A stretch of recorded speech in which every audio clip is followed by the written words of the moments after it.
On a September night in 480 BC, a small boat slipped away from the Greek fleet at Salamis and rowed across the dark water toward the Persian camp.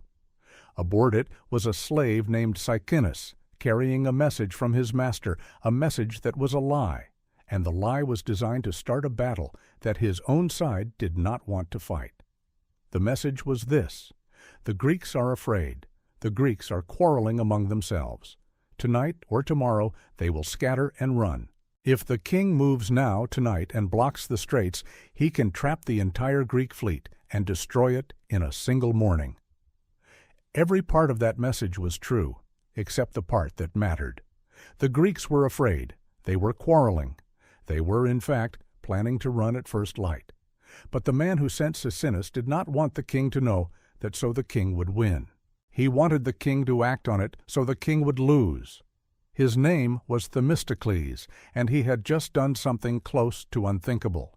He had told the truth to the enemy in order to spring a trap on his own allies, because he had concluded that the only way to save Greece was to make it impossible for the Greek fleet to run away.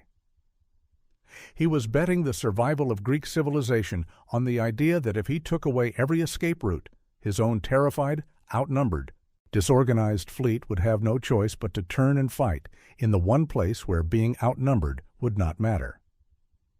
If he was wrong, he had just handed the largest empire in the world the victory it needed to finish the conquest of Greece. This is the story of the most consequential naval battle of the ancient world and of the desperate, reckless, borderline suicidal plan that won it. If you want more naval history told this way, subscribing helps us keep making it. To understand why a Greek commander would sabotage his own fleet's escape, you have to understand how close Greece was to being finished. In the spring of 480 BC, the Persian king Xerxes crossed into Europe at the head of the largest army the world had ever seen. The ancient sources give numbers in the millions, which are impossible, but even the sober modern estimates put it at the biggest invasion force assembled anywhere for centuries. With it came a fleet that Herodotus numbered at 1,207 warships. Modern historians argue that figure down, some to 600, some to 800. Whatever the true number, one thing is not in dispute. It was far larger than anything the Greeks could put to sea. And this was not a raid. Xerxes had come to conquer, to add Greece to an empire that already stretched from Egypt to India, the largest state that had ever existed. His father Darius had tried and failed, stopped at Marathon 10 years earlier. Xerxes had come to finish it. The Greeks were not a country. They were dozens of small, fractious, independent city-states who spent most of their time fighting each other and who now had to somehow cooperate or die one at a time. They managed, barely, to form an alliance. And in the late summer of 480, that alliance had just suffered 2 disasters in the same week. At a mountain pass called Thermopylae, a small Greek holding force, including the 300 Spartans everyone has heard of, had been annihilated, and the road south lay open. At the same time, off a cape called Artemisium, the Greek fleet had fought the Persian navy to a bloody standstill and then been forced to withdraw. Both defenses had failed. The way to Athens was open, by land and by sea. So the Athenians did something extraordinary. They abandoned their city. There was an oracle involved, as there always was. The oracle at Delphi had told the Athenians that they would be saved by a wooden wall. Some took it literally and barricaded the Acropolis with timber. Themistocles argued that the wooden wall meant the ships, the fleet, and that the only survival lay at sea. He won the argument. The entire population of Athens, somewhere near 100,000 people, women, children, the old, was evacuated across the water to the island of Salamis and to safety further south, while the men went to the ships. And then they watched their city burn. Xerxes took Athens, and the few defenders who had trusted the wooden barricade were killed, and the temples on the Acropolis were put to the torch. The smoke was visible from the decks at Salamis. The men of the fleet could see their homes burning from the water. That is the state the Greek fleet was in on the night Sicinus rowed across the strait. Their city was ash. Their land army was shattered. and the fleet itself, gathered in the bay at Salamis, was on the edge of falling apart, because they could not agree on what to do next. The Greek fleet was an alliance, and an alliance argues. The ships from the Peloponnese, the southern peninsula home to Sparta and Corinth, wanted to withdraw south to the Isthmus of Corinth, the narrow neck of land where the Greek army was building a wall. Fight there, they said, close to home, where a defeat at sea would not strand them. Themistocles, the Athenian, saw the fatal flaw in that plan. He stood up in the war council and said it plainly. If they retreated to the isthmus, they would be fighting in open water where Persian numbers would crush them. And worse, a wall across the isthmus was useless as long as Persia controlled the sea, because the Persian fleet could simply carry an army around it and land anywhere in the Peloponnese. The wall would be pointless. Sea power made it pointless. The only place to fight, he argued, was right here.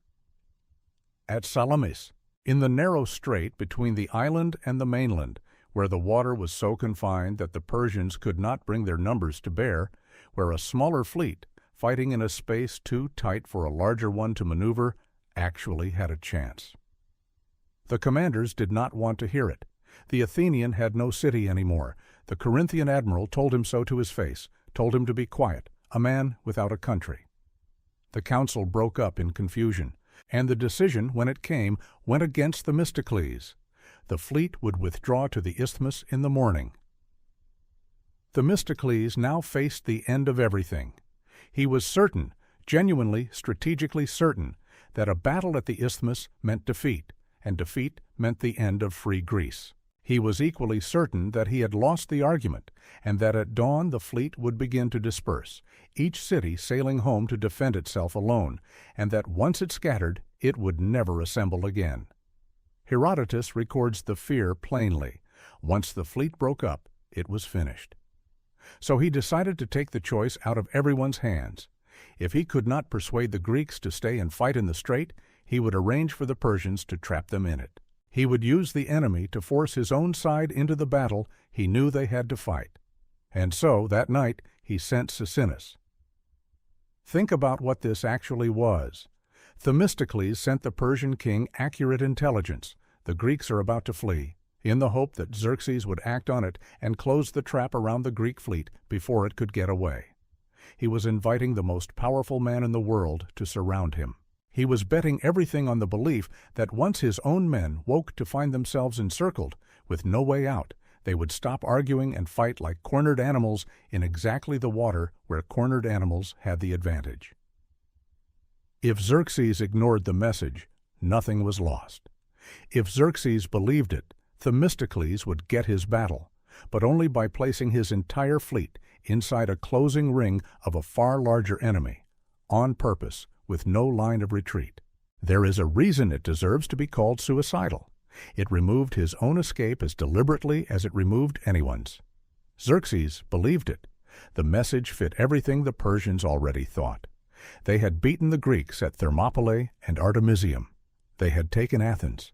Of course, the Greeks were breaking, and the Persians had learned a lesson at Artemisium, that hesitating, letting the Greeks slip away, had cost them a chance at destruction. They would not make that mistake again. That night, Xerxes gave the orders. The Persian fleet put to sea in the dark. They moved to block both ends of the strait, sealing the Greeks inside the bay at Salamis. They landed troops on a small island in the middle of the channel, Suicidal, to kill any Greeks who washed ashore there during the battle to come. And then, all night, the Persian crews rowed back and forth across the mouth of the strait, holding position, making sure no one escaped. They did not sleep. All night, the great fleet stayed at its oars in the dark, watching for a Greek breakout that never came, tiring themselves out hour by hour, waiting for a dawn battle against an enemy they believed was already beaten. And inside the bay, the Greeks got the news that they were surrounded, and that the choice to run had been taken away from them. It was Aristides who brought it. He was an Athenian, a rival Themistocles had once had exiled, and he had slipped through the Persian ships in the dark to reach the fleet. He came to Themistocles and, according to the tradition, said something close to this. "Let us quarrel some other time. Tonight we are ringed in on every side. There is no way out. We have to fight. Some of the commanders still refused to believe it until a ship that deserted from the Persian side confirmed it. There was no longer any argument to have. The strait was sealed. In the morning they would fight because there was nothing else left to do, which was exactly what Themistocles had arranged. At dawn, Xerxes had a throne carried up onto the slopes of Mount Aigaleo on the mainland shore overlooking the strait, and he sat down to watch. He had scribes with him to record the names of commanders who distinguished themselves. He expected to watch a massacre, his own fleet crushing the trapped Greeks. He had come to see Greece finished, from a good seat, with a clear view. He was about to watch the opposite, and there may be no more human image in all of this than a king on a golden chair on a hillside, settling in to enjoy a victory that was about to become the worst day of his life. The battle began, and immediately the trap that Themistocles had built closed on the wrong fleet. The strait was narrow. That was the whole point. The Persians had more ships, far more, but in the confined water they could not use them. They could only feed them into the strait a portion at a time, and behind the front ranks, hundreds more ships pressed forward into a space that could not hold them. As the leading Persian ships met the Greek line and began to founder, the ships behind kept coming, unable to see, unable to stop, driven on by their own numbers. The Greek triremes were the tool this water was made for. A trireme was a long, low warship with 3 banks of oars and a bronze ram at the waterline on the bow, and it was, essentially, a weapon for one purpose, to drive that ram into the side of an enemy ship and hole it. In open water, against greater numbers, that was a losing game. In a strait where the enemy was packed too tight to maneuver, it was slaughter. The Greeks held their line and rammed. The Persian front rank shattered and was driven back onto the ranks behind it. Ships collided with their own fleet. Oars were sheared off against neighboring hulls, leaving ships dead in the water. The great Persian numbers, the very thing that was supposed to win the battle, became the thing that lost it. A mass of ships crushed into a space too small, fouling each other, unable to fight, while the Greeks came on from every side and battered them to pieces. Aeschylus was there. He fought in that battle, and he wrote about it afterward, and his account is the oldest we have. He described the sea disappearing beneath a carpet of wreckage and dead men. He described the Persian ships crashing into their own line, splintering each other's oars. He described the Greeks hemming them in and striking them from every direction until the hulls rolled over and the water could not be seen for the ruin floating on it. By the standards of the ancient world, the numbers were staggering. The Greeks lost around 40 ships. The Persians lost something close to 200, likely more, sunk, rammed, captured, or wrecked against each other and the shore. And the men. A Greek sailor whose ship went down had a decent chance. Most Greeks could swim, and the friendly shore of Salamis was close. A Persian sailor weighed down, far from any safe shore, often could not. The drowning ran into the thousands.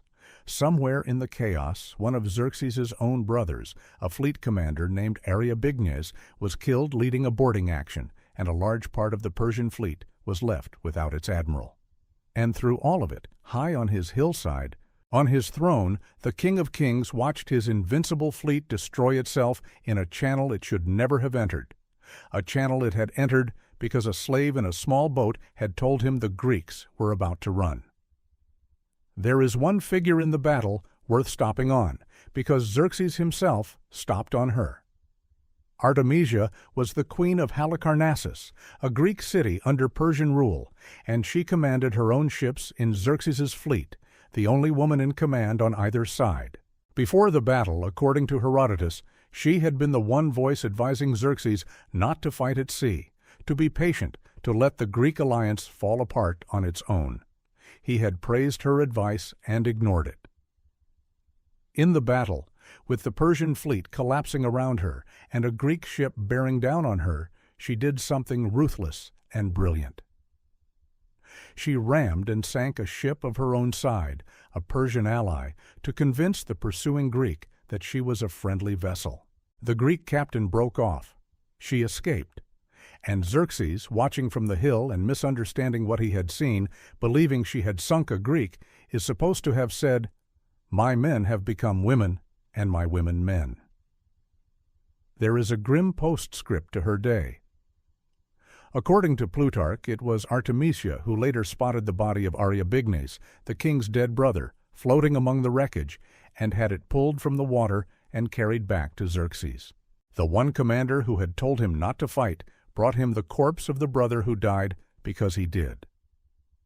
By the end of the day, the greatest fleet in the world had been broken in a strait a mile wide, and the king who had come to conquer Greece was watching the wreckage of his own navy wash against the shore below his throne.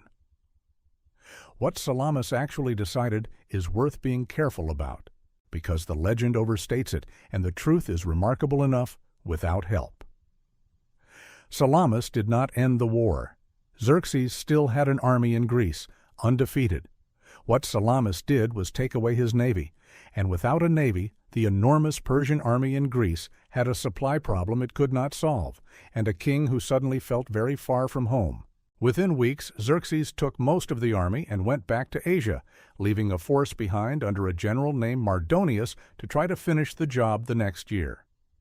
That force was destroyed the following summer on land at a battle called Plataea. Salamis made Plataea possible. It broke the spell of Persian invincibility, it stranded the invasion, and it bought the Greeks the one thing they needed: another year and control of the sea. And the larger claim that Salamis saved Western civilization is the kind of grand statement that deserves suspicion, but here it has a real case behind it.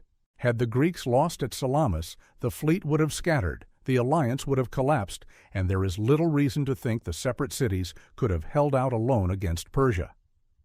The Athens that in the next 50 years produced the drama, the philosophy, the art, and the political experiments that Western culture would draw on for 2,500 years. That Athens existed because it survived 480 BC. It survived because of the battle in the strait. And the battle in the strait happened because one man decided that the only way to save his allies was to trap them. As for Themistocles, the man who saved Greece did not get a hero's ending. Within 20 years, the Athenians turned on him, exiled him, and drove him out. And he went, of all places, to Persia, to the court of the son of the very king he had beaten at Salamis, and lived out his life there, an honored guest of the empire he had broken. There is a story that when the end came, he took poison rather than lead a Persian army against his own people. Whether or not that is true, it is the kind of ending the Greeks themselves would have written for him, the savior of the city, cast out by the city he saved.